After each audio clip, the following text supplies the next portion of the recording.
बहुत समय पहले की बात है। घने जंगलों के बीच बसा एक छोटा सा गांव था। इस गांव का नाम था श्यामपुर। गांव के लोग शांतिप्रिय थे और अपनी सरल दिनचर्या में मग्न रहते थे। लेकिन इस गांव के पास मौजूद घना जंगल एक बड़ा रहस्य था।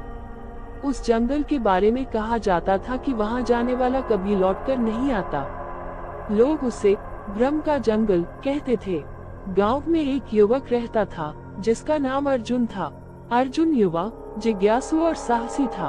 उसे कहानियां सुनने और अनजाने रहस्यों को सुझाने का बड़ा शौक था। लेकिन गांव के बड़े बुजुर्ग उसे हमेशा समझाते थे, अर्जुन, जंगल के पास मत जाना, वहां अनहोनी ही होती है। अर्जुन उनकी बात सुनकर मुस्कुरा देता, लेकिन उसकी जिज्ञासा हर दिन बढ़ती जाती थी। एक दिन अर्जुन नदी के किनारे टहलते हुए जंगल की ओर निकल गया। वह सोच रहा था कि आखिर इस जंगल में ऐसा क्या है जिसे लेकर इतनी कहानियां फैली हुई हैं। जैसे ही वह जंगल के किनारे पहुंचा, उसने देखा कि एक पेड़ की ऊंची डाल पर एक हरा भरा तोता बैठा हुआ था। यह कोई साधारण तोता नहीं लग रहा था। उसकी आंखों में चमक और व्यवहार में अजीब सी रहस्यमयता थी। अर्जुन को देखते ही तोता बोला, क्या तुम सच जानने का साहस रखते हो? अर्जुन तोते के बोलने पर चौंका, लेकिन उसने खुद को संभालते हुए कहा, हाँ, मुझे सच जानने की इच्छा है। लेकिन तुम कौन हो और मुझसे ये सवाल क्यों कर रहे हो? तोता मुस्कुराते हुए बोला, मैं इस जंगल का रक्षक हूँ। मैं तुम्हें एक कहानी सुनाऊंगा, लेकिन इसके बदले तुम्हें वादा करना होगा कि जब तक तुम इस कहानी का सच अपनी आंखों से नहीं देख लोगे, तब तक इसे किसी से साझा नहीं करोगे। अर्जुन ने थोड़ा सोचा और फिर सिर हिलाते हुए कहा, मैं वादा करता हूँ। अब बताओ, तुम्हारे पास क्या कहानी है? तोता अपनी आंखें बंद करके बोलने लगा, सदियों पहले इस जंगल में एक रहस्यमयी वस्तु छिपी हुई थी, जिसे कुंडलिनी शक्ति कहते हैं। ये शक्ति एक प्राचीन मणि में समाहित थी, जो अद्वितीय ज्ञान और अमरता प्रदान करती थी। इस मणि की रक्षा के लिए जंगल को जादुई बनाया गया था। केवल वही व्यक्ति इसे पा सकता था जो पूरी तरह निस्वार्थ और सत्यनिष्ठ हो। लेकिन एक दिन एक शक्तिशाली तांत्रिक, जिसका नाम विक्रम था, इस शक्ति को प्राप्त करने के लिए जंगल में आया। विक्रम काले जादू का महारथी था और वह अपने जादू से जंगल की कई बाधाओं को पार कर गया। लेकिन जैसे ही वह मणि के पास पहुंचा, जंगल की आत्माओं ने उसे रोकने की कोशिश की। मैं, जो उस समय एक साधारण तोता था, उन आत्माओं का दूत बना और विक्रम का सामना किया। विक्रम ने मुझे नष्ट करने की कोशिश की, लेकिन मैंने अपनी पूरी शक्ति से जंगल की आत्माओं का आह्वान किया। उनकी मदद से हमने विक्रम को भ्रम के जाल में फंसा दिया।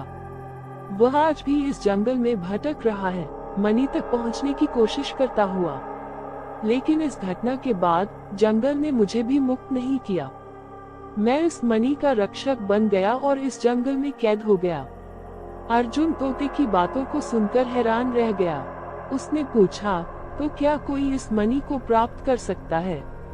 तोता बोला, हाँ, लेकिन केवल वही जो अपने लोभ और स्वार्थ पर विजय पाले। अगर तुम चाहो तो इस जंगल के भीतर जाकर सच का सामना कर सकते हो, लेकिन याद रहे, ये राह आसान नहीं है। अर्जुन ने साहस जुटाया और तोते से कहा, मैं ये परीक्षा देने को तैयार हूँ, मुझे मार्ग दिखाओ। तोते ने अर्जुन को जंगल के भीतर का रास्ता दिखाया और उसे चेतावनी दी, जंगल के ब्रह्म तुम्हें डराएंगे, तुम्हें बहकाने की कोशिश करेंगे, लेकिन अगर तुम अपने मन को स्थिर रखोगे तो तुम सच्चाई तक पहुंच जाओगे।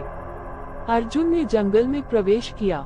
जैसे ही वह भीतर गया, उसे अजीब अजीब आवाजें सुनाई देने लगी।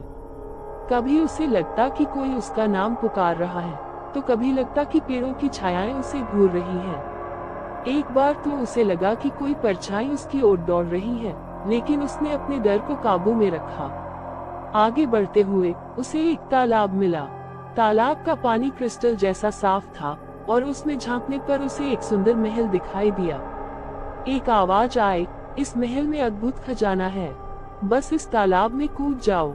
अर्जुन के मन में लोभ जागा, लेकिन उसने खुद को संभालते हुए सोचा, ये केवल एक भ्रम हो सकता है, मुझे अपना ध्यान मणि पर रखना है। और वह बिना रुके आगे बढ़ गया। घंटों तक चलने के बाद अर्जुन जंगल के बीचों बीच पहुंच गया। वहां उसने एक चमकती हुई मणि देखी जो एक पत्थर के ऊपर रखी थी। लेकिन जैसे ही उसने मणि को उठाने के लिए हाथ बढ़ाया, तोता वहां प्रकट हुआ। तोता बोला, अर्जुन, तुमने अपनी परीक्षा पास कर ली है। तुमने लोभ और डर पर विजय पाई है। अब यह मणि तुम्हारी है, लेकिन याद रखना, इसकी शक्ति का उपयोग केवल भलाई के लिए करना। अर्जुन ने मणि को उठाया और तभी जंगल के सारे भ्रम समाप्त हो गए। रास्ते साफ हो गए और विक्रम की आत्मा भी मुक्त हो गई। तोता, जिसने सदियों से अपनी जिम्मेदारी निभाई थी, अब आजाद हो गया। ये कहानी हमें सिखाती है कि सच्ची शक्ति वही है जो निस्वार्थ भाव और साहस से प्राप्त की जाए।